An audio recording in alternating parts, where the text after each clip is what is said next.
Ayun mga kababayan, mga kabarangay, no? Isang magandang umaga po sa atin lahat.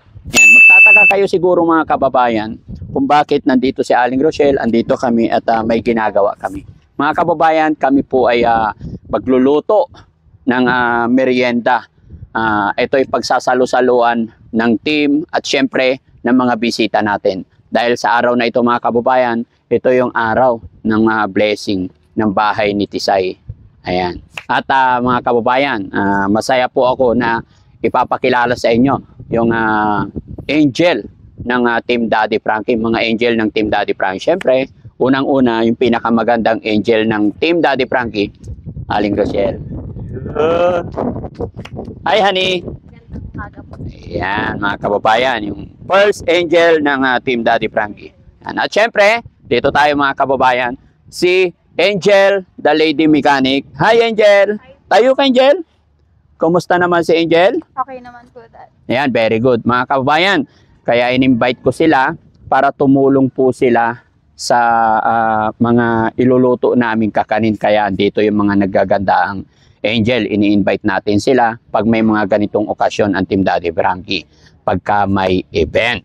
Ayan. So, Angel, kumusta pag-aaral mo? Okay naman. Okay naman. Okay, salamat at hindi mo kami binigo sa imbitasyon namin sa iyo sa araw na ito. Okay, good. At ito naman mga kababayan, si Sugar. Hi Sugar! Hello po, Dad. Okay, ayan. Kilala nyo na yan mga kababayan? Yan po yung paboritong asawa ni Sam. O, di ba? Yan, mga kababayan, angel din ng Team Daddy Frankie. At syempre, si Steph. Hi Steph! Hello po. Ayan, sanay na sanay si Steph na maghawak ng bilog-bilog, no? Ha? Steph, kumusta ka naman? Okay lang po, Dad. Kumusta yung kakanin mo? Okay din Ayan. po. Kaya mga kababayan, kaya ko sinabing sanay na sanay si Angel kasi ito yung mga hanap buhay ng kanyang biyanan. Sama-sama sila kung ano yung binibenta nila, kaya alam na alam niya kung paano gumawa, no? Yan. Tayo ka nga, Steph. Tayo ka nga rin, Sugar. Yan. Kung tignan nyo mga kababayan kung gaano kagaganda yung mga angel ng Team Daddy Frankie, masaya ako dahil magkasama-sama kami ngayon. At medyo wala lang si Empanada Girl ngayon, no? At syempre, si Alimango Girl, si Baisi. Kumusta, Baisi? Okay lang po. Ayan. Hindi nakasama. Ayan. Si Bandam naman. Oy, Bandam, dito ka naman. Halika dito yung jowa ko to. Oh, 'di ba? Oh. Ay, sus naman. So ayan mga kababayan, abangan nyo pa po yung mga susunod na mga mangyayari. At syempre, si Ate Tisay, busy mga Angel, dito ka. Tayo ka muna. Yan, harap ka muna. Mga kababayan, si Tisay, busy kasi kumukuha siya ng baboy na kasi ano pala dito mga kababayan, uso pala dito yung atang na tinatawag. Kung sa amin, bago i-layout yung bahay, saka kami mag-aatang. Pero dito, pag blessing, saka may atang, kaya bumibili sila na 10 baboy daw. Ayan. So abangan nyo mga kababayan kung paano yung gagawin ni Ate Tisay sa atang na sinasabi nila. Basta kami po mga kababayan is tumulong gumawa ng bahay, pero mas masusunod pa rin yung kanilang mga pamahin dito. Mga kababayan, samahan nyo po kami. Dire-diretso tayo hanggang sa dulo ng bidyong ito. Ayan, gaganda nila.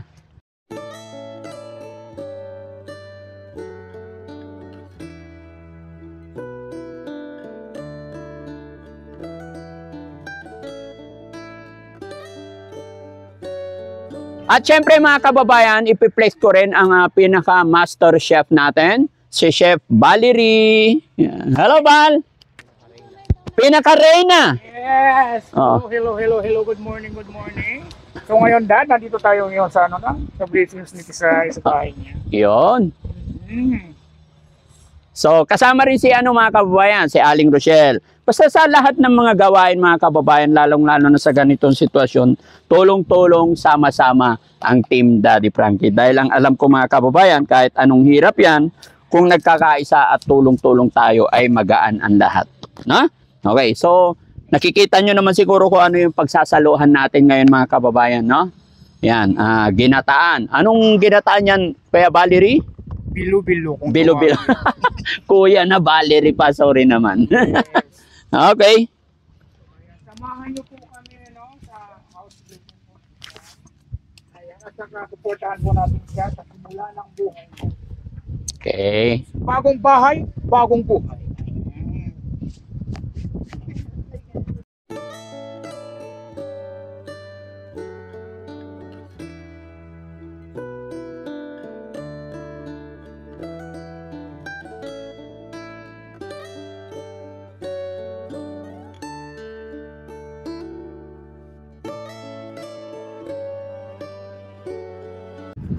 Honey, ito yung dating bahay ni ni Tisay.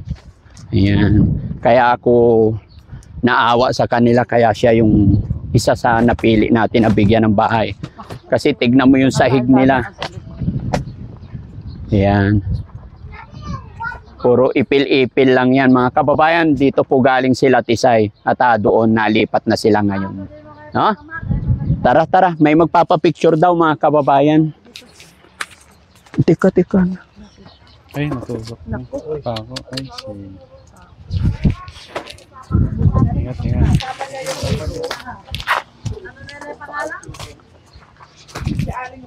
Hi, hello po. Oh, ito ba?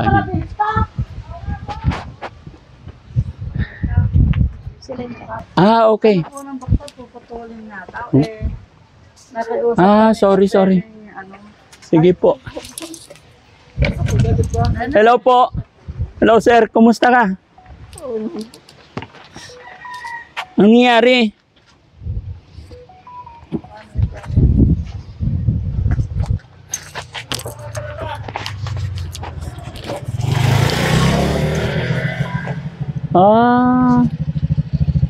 Diabetic.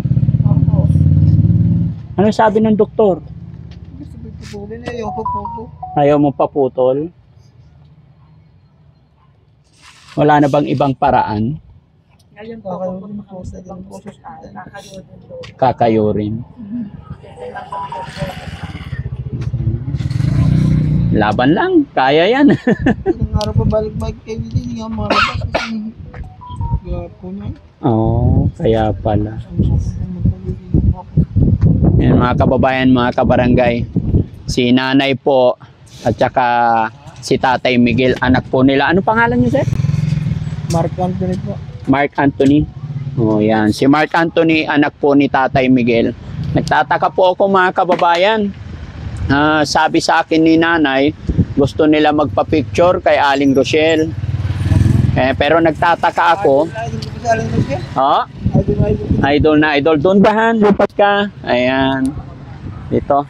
Para makita si sir sa Gusto nila magpa-picture at hindi ko alam na yung followers natin hindi pala hindi kaya maglakad. Kaya ito, andito kami ngayon. Sige po, asan ang cellphone nyo? Ayan, para pa-picture tayo. Ayan.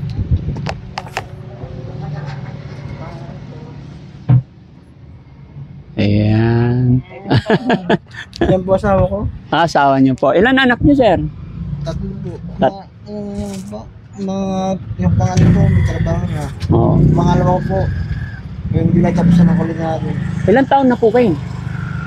43. 43? 43 ka ma? 43. Bata pa, no? Ang aga mong ng diabetes. Yes, ko sa ulo. No. Sa matatamis. No? Okay lang yan. Laban lang. Kaya pa yan. Siguro kung yun ang suggest ng doktor, no? Sila naman na nakakaalam eh. No? Pero siyempre, napakahirap talaga pag naputulan ng paa kasi saklay or what. Hindi kagaya ng normal talaga maglakad. Dito ka, Nay. Dito ka, Nay. Ayan, hindi natin alam mga kababayan, ito problema din pala nila nanay, yung anak nila na may diabetic. Although naikwento na nila sa akin nakaraan, hindi ko masyadong napapansin yung buong kwento, pero ngayon nalaman natin. Kaya ito na yung sinasabi ko mga kababayan, hanggat hindi natin talaga nakikita ang kwento or hindi natin nakakasalamuha ang isang tao, hindi natin na malalaman kung ano yung mga pinaglalaban or pinagdadaanan. Kaya thank you so much talaga, Nay. Siya po talaga yung laging nakakapanood sa inyo. Kaya simula, sabi ko nga, andyan yung asawa, alam nila yung pangalan. Opo. Nila mag-asawa kasi nga po, sila yung ano. So, anong oras check-up ninyo, Nay? Ngayon pong 12:30 po. 12:30. Ay, oo, malapit na. Malayo ba hospital? Diyan po lang sa Bago Tansa. mo yan, asawa ko yan, 15 days po sila. Nagbibihis. Magdamag na po kami sa Jeya, wala namang Nakabuod nangyari. po ng bahay, ng pabahay ko sa ano, kabila. May sarili po ang bahay. Oo. Malayo sa kanila. Okay. Sige, sir. Thank you, At salamat sa support mo sa Team Daddy Frankie. Salamat din po. Oo. Kaya yan. Laban lang. Abo. Oo. Honey, Kaya nga. ikaw ang kilalang kilala ni sir. Maraming salamat, sir. Malabo na rin po, mata kayo malabo. Ilan taon na po ba kayo, sir? 43 po. Pati mata ko, ang labo na. Lumalabo ang mata. Oh, Kasi aninag na, ang ganyan, aninag na lang. Aninag na lang. Dapat ako na ito, wala na. Sa dialogue. Nakakita ko lang sila, ano, mga puti, ang puti. Gusto nyo kayo din. Pero pag, ano, hirap pa. Hirap magka-diabetic. Kasi kasama yan sa... Ano yun? Namamana ba yan, sir? Diabetic na yan? Ewan ko, kung ano. Ako naman kasi kung hindi naging matigas ang ulan, hindi magkakaganti. Oo. Bakit mo nasabing matigas ang ulo? Anong hilig mo noon? Pagkain, sabi, bawal kumain ng marami, ganun. Bali wala sa akin kasi hindi ko pwede kumain ng isang ganun lang, dalawa. Masarap kumain kasi. Oo. Kaya ako ano, box ng ganito na, pwede na ngayon sa akin hindi kumain ng kanin, kaya ko. Oo. Ano yun? Nakukuha sa kanin din ba yun? Sa maraming rice? Sabi yun nila, Para ma-aware din yung mga kababayan natin na taga-panood, sir, pwede bang bigyan mo kami ng lesson para maging aware din itong mga kababayan natin about my diabetic? kasi ang figure ko yun lagi 400. Mataas. Ngayon no, inaano ko ng doktor, laging pagkaga pa, ticket ko, bawasan pagkain ng kanin marami. Talagang matigas ang ulo ko pag ano, kasi nung inaaway ako ng asawa, hindi ko pa natin. Nagawa ko, dalawang tsaka di ba rin kung basta lang laging marami. Dalawang umbok lagi. So paano ngayon yan, sir? Anong source of income ninyo mag-asawa? Ang asawa ko naman po may trabaho. Yung anak ko, sa call center, yung gumagastos sa akin. Banganay ko. Swerte po siya sa ama. Mababait naman po mga anak ko. Mababait naman. Lalo na po yung panganay ko eh. Siya lahat eh. Ito talaga mga kababayan, no? Lumapit si nanay sa akin. Sabi niya, Daddy Frankie, kasama pala ang paborito mong asawa. Sabi ng anak ko, gustong magpa-picture. So sabi ko, sige. Yung pala, gusto pala akong dalhin ni nanay dito sa bahay dahil may magpapa-picture na anak. Sabi ko sa isip ko, honestly, Nay, papa-picture, bakit hindi sila punta dito? Pero syempre, yung kasabihan nga na huwag tayong magsalita agad or huwag tayong maghusga hanggat hindi natin nakikilala ay nalalaman. So nagulat ako na yung magpapapicture hindi pala nakakapaglakad. Buti na lang, no? Salamat talaga, sir. Sir, dahil sabi mo pupunta ka sa ospital, bigyan kita pandagdag. Huwag na po. No, hindi. Huwag na po. Huwag na No, po. it's okay. Malaking po. Pandagdag lang to, sir. Hindi po. Ha? Sige na. Pandagdag lang po. Hindi Sige po. lang. Gusto ko lang po talagang magpa-picture yung... Ha? Gusto ko lang po talagang magpa-picture. Gusto mo lang pa-picture? Meron na, okay na. O, sige, sir. Salamat po. Oo. Ang bait mo, sir. Ang bait mo po. Thank you talaga. Salamat sa suporta mo sa Team Daddy Frankie. Ang nanonood po ako ng anak ko. Oo. Salamat po sa Okay. Kaya mo yan, sir, ha? So, ayan mga kababayan, maraming salamat po sa lahat ng sumusuporta sa Team Daddy Frankie. At ay pag-pray natin, tulungan natin si Tatay Mark na malagpasan niya yung kanyang sakit na pinagdadaanan. Hani? Salamat po. Nay, thank you. Ha. Opo, salamat po. Salamat, Nay. Yan Salamat. lang po yung gusto niya mangyari. Kaya mo yan, sir. Ha? Hindi po. Wala problema yung... Maraming salamat sa support. Oh, yan yung sinasabi ko sa inyo lagi. Andito kami lagi na umunawa sa mga bagay-bagay. Maliit na bagay, pinag-uusapan, di ba? Kasi man yung sabi ko, asawa ba yun? Sabi na, asawa na yun. Oo. Nakikita niya kasi. Opo. Supporter mo talaga siya. Salamat. Sige, sir. Thank you po. TV namin eh. Ah, Ay lang, nakalata. Hindi ba wala yung mga YouTube sa TV. Opo. Okay. Salamat po. Tara. Thank you.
Ano ang hit, Bandam? Puti yung lasa. Okay naman. Masarap, Bandam? Masarap. Sino masarap? Masarap yung bite tea. Yung bilo-bilo. Akala ko yung bilo-bilo. Ano ba tinikaman mo? Ano ba masarap? Sino masarap? Eh, bilo-bilo pinapatikman. Bakit si Baising? Masarap yung bilo-bilo. Oh. Ba't kay Baising ka nakatingin? Ate, ilag ko. Ilag kita. Wow. In-love na in-love. Ilan anak mo? Ilang ka eh. Bibigyan mo anak. 100 billion. Kunti lang eh. Walang katotohanan yung 100. Mga 12 lang. Dalawa daw, Ilan anak pero mo? pag Ilan lalaki, anak mo? sa'yo. Anak ko? 7. Ito. Alagaan mo, sabi niya. Pati pitong anak mo. Tapos yung anak mo. Gawin mo 100 billion. Pwede yun. Hindi kaya. Hindi tayo. Yung anak ko 7. Para-pares tayo. Oh. Pito. Pahay ka Idol ko. mo talaga sila. Pitong anak natin puro babae. Ano sa lalaki? Kaya ko lalaki. Ayaw Okay. talaga. Ayun nga ako mukha. Pinakaya niya yung mukha niya. Pag lalaki, ano yun, babae, kamukha mo. Paano pag babae, tas kamukha mo? Hindi, yung babae, sa mukha mo. Paano nga pag kamukha mo? Yun ang mindset niya talaga pag Paghalo. ng babae. Pag kamukha ng lalaki, pag lalaki kamukha rin ng lalaki. Tignan mo yung nanay mo, kamukha mo. Hindi ko na ano yun eh. Take yun eh, take. Paano fake? Kukunin ka na nga nila. Ayaw ko sana ibigay ikaw, pero sabi niya, wala kang magagawa ka, Daddy Frankie. Basta kukunin ko yung anak ko. Sino sabi? Nanay mo. Natawagan ka? Oo. Ano sabi? Kukunin na raw nila yung anak nila. Hindi ko alam. Tignan na lang natin. Basta yun ang sabi nila sa akin. Pag kukunin ka nila, wala talaga akong magagawa. Bibigay ka na lang. Magpatay tayo dyan, makukulong ka. Sino? Ikaw, Kaya gano'n. kulong ka pag ganun. Fake yun eh. Anong fake? Yung nanay, kasi alam mo talaga eh. Ikot ko na yung nanay, ikot ko na yung bata, ikot ko na yung kapatid yun. Ba't kamukha mo? Nasa hawak nila birth certificate mo. Oh.